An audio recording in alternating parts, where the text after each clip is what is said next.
Baik, selamat pagi buat anak-anak kami sekalian. Semoga anak-anak kami kelas 12 IPA dalam keadaan sehat-sehat seluruhnya.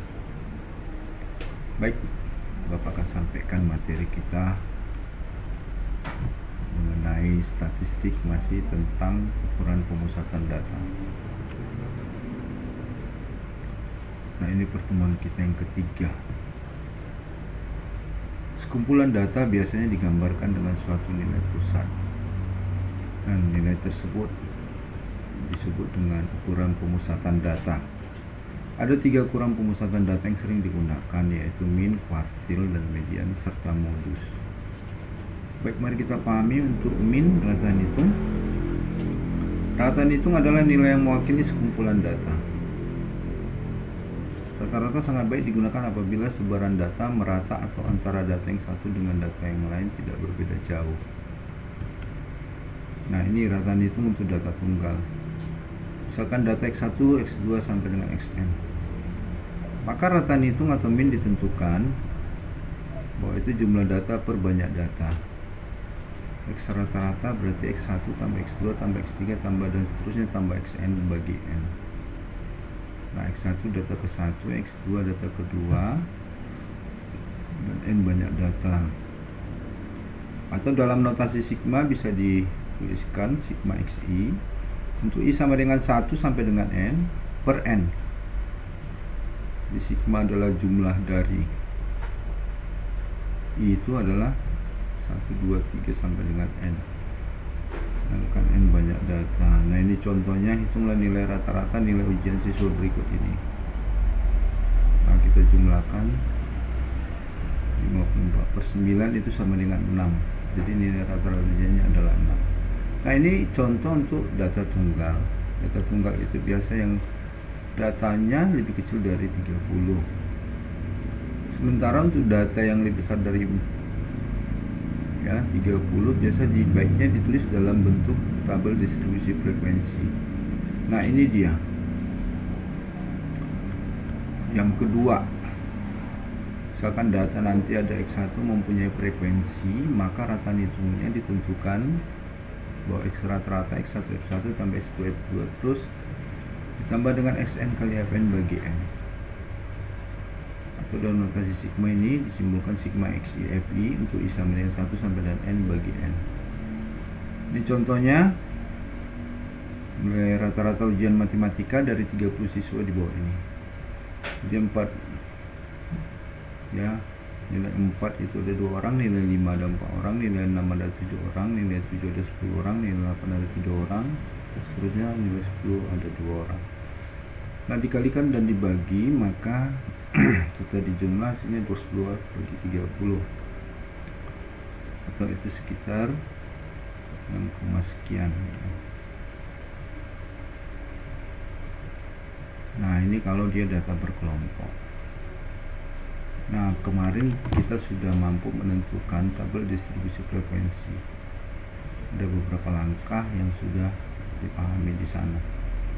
Ini contohnya sudah dapat tabel distribusi frekuensi. Kita mau menentukan rataan hitung, maka dengan rumus sigma XTI kali FI dibagi sigma FI. Sigma ya, itu menyatakan jumlah dari. Nah, XTI itu apa? Data tengah kelas ke I. Nah, untuk menentukan data tengah kelas ke I, lihat intervalnya. Misalnya 2 sampai dengan 6, maka data yang di tengah adalah 4. Atau langsung cara mencarinya 2 tambah 6 itu 8 bagi 2 itu 4. 7 sampai dengan 11, data tengahnya 9. Itu dijumlah 11 tambah 7 bagi 2 itu juga 9. Nah, setelah dapat data tengah kita tentukan sampai interval kelas yang berikut 49, 14 sampai 34, maka dikalikan dengan frekuensi, kita jumlah, kita totalkan, berarti 1030 bagi 50, sigma Fi nya 50, maka diperoleh 20,6. Nah, itulah kalau menentukan rataan hitung untuk data berkelompok. Baik, yang kedua adalah modus. Modus adalah nilai data yang paling sering muncul dari sekumpulan data. Nah, modus untuk data tunggal, kita mau menentukan ini dari contoh ya, A itu nilai yang paling sering muncul 3 dan 5. Yang B nilai paling sering muncul 9. Sedangkan untuk yang C itu modus tidak ada karena sama-sama muncul 2 kali. Nah, yang berikut modus untuk data berkelompok. Nah, untuk menentukan modus dari data distribusi frekuensi atau data berkelompok, terlebih dahulu menentukan kelas modus. Ya, kelas modus ditentukan berdasarkan frekuensi yang paling besar. Nah, ini rumusnya. Modus sama dengan tepi bawah ditambah D1 per D1 tambah D2 kali I. Nah, ini keterangan. Apa itu tepi bawah kelas modus? Itu tepi bawah adalah batas bawah kurang 0,5 dan tepi atas nanti batas atas tambah 0,5. D1 itu selisih frekuensi kelas modus dengan frekuensi kelas sebelumnya. D2 selisih frekuensi kelas modus dengan frekuensi kelas sesudahnya. Bagaimana itu nanti kita lihat melalui contoh. Sedangkan I adalah panjang interval kelas. Nah, ini contohnya. Nah, kita tentukan dulu kelas modusnya berdasarkan frekuensi yang paling besar. Jadi frekuensi paling besar adalah di sana 12. Dan intervalnya itu 11 sampai 15. Kalau sudah dapat itu berarti dapatlah tepi bawah ditentukan dari nilai 11 dikurang 0,5 di 10,5. Sedangkan D1 itu adalah selisih frekuensi kelas modus dengan frekuensi sebelumnya. Frekuensi kelas modusnya 12, frekuensi sebelumnya 6, berarti selisihnya adalah 12 kurang 6, 6. Sedangkan D2 itu dengan selisih frekuensi kelas modus dengan frekuensi sesudahnya. Sesudahnya kan 10, berarti 12 kurang 10 adalah 2. Panjang interval kelas. Nah, kelasnya tadi ya, batas intervalnya adalah 10 sampai 15, maka batas bawahnya adalah itu tadi 10,5, batas atasnya 15,5. Jadi kurangkan 15,5 kurang 10,5 itu adalah selisihnya 5.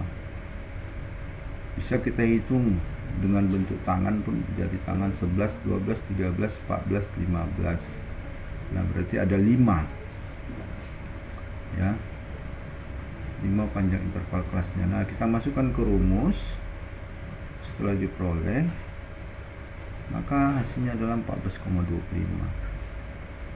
Nah, itulah kalau menentukan modus untuk data berkelompok. Yang ketiga, ukuran pemusatan data adalah kuartil dan median.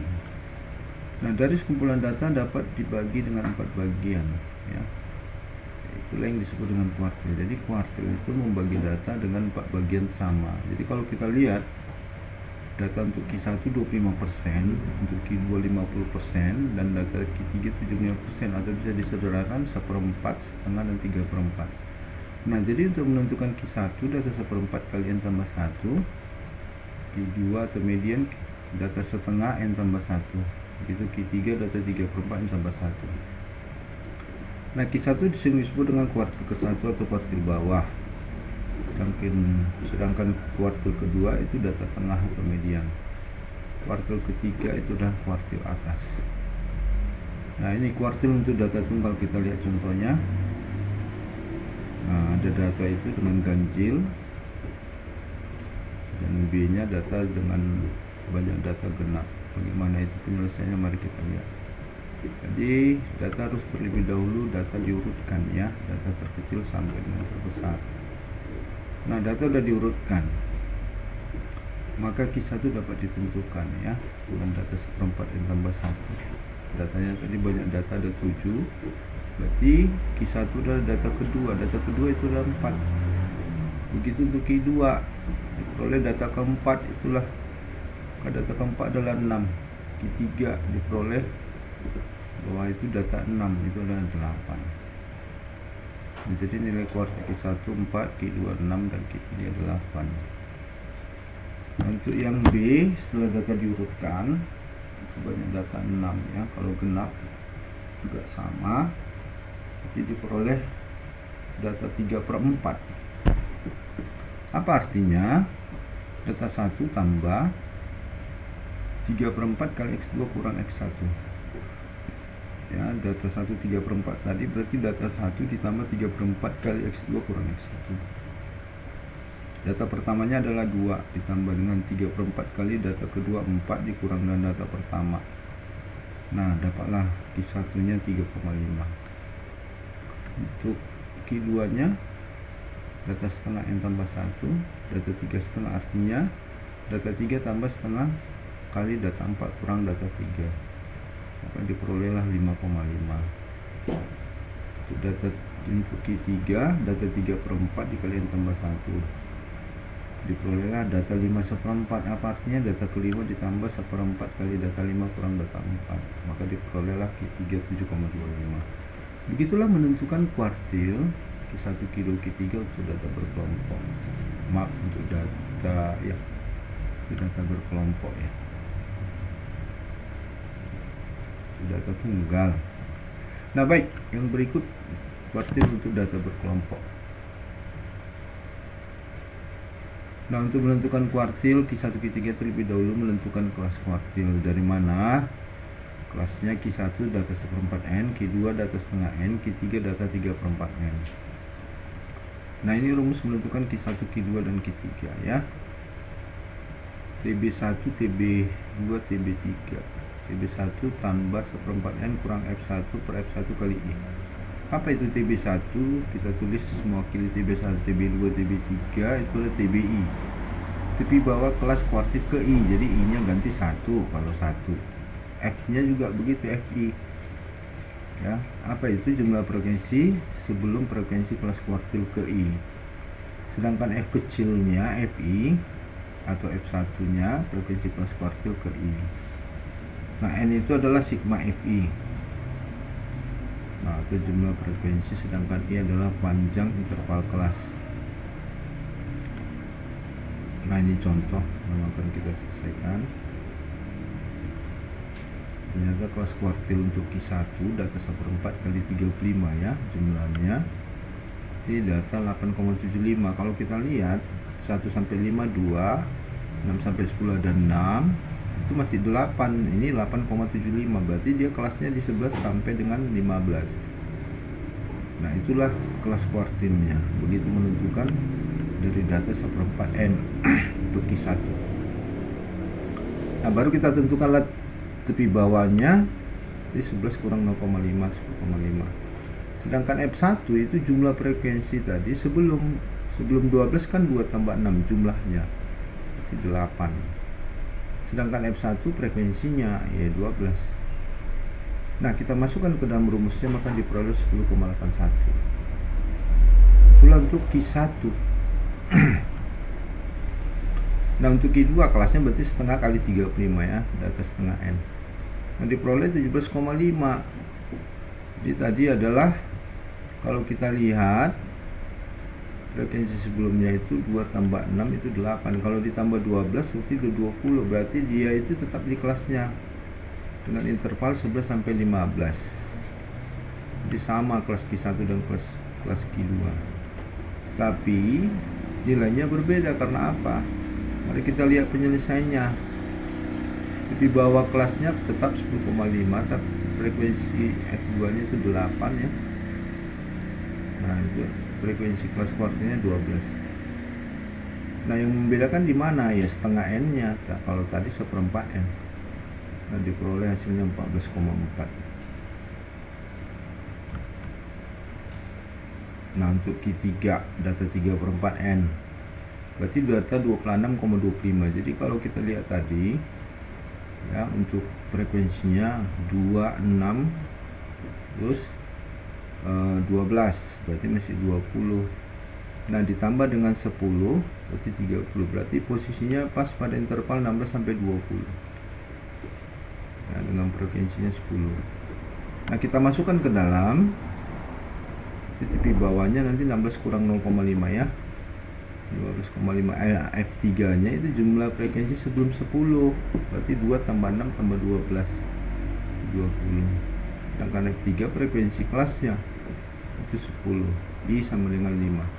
Nah, diperoleh hasilnya 18,6. Nah, begitulah menentukan untuk kelas Q1, Q2 dan Q3 dalam menentukan nilai kuartilnya. Ya, baik, untuk data berkelompok ini sudah jelas Bapak sampaikan. Jadi ukuran pemusatan data sudah lengkap ya, yang Bapak sampaikan, baik itu rataan, hitung atau min, kemudian modus dan juga kuartil. Nah, ini ada latihan yang harus dikerjakan, 2 soal. Bapak harapkan dikerjakan dengan baik dan diperhatikan dengan contoh yang apa Bapak sudah sampaikan. Besar harapan Bapak materi ini bisa dipahami dan latihannya dapat dikerjakan dengan baik. Semoga kita semua dalam keadaan sehat dan perlindungan Tuhan. Semangat terus, jangan pernah menyerah. Sampai jumpa. Terima kasih.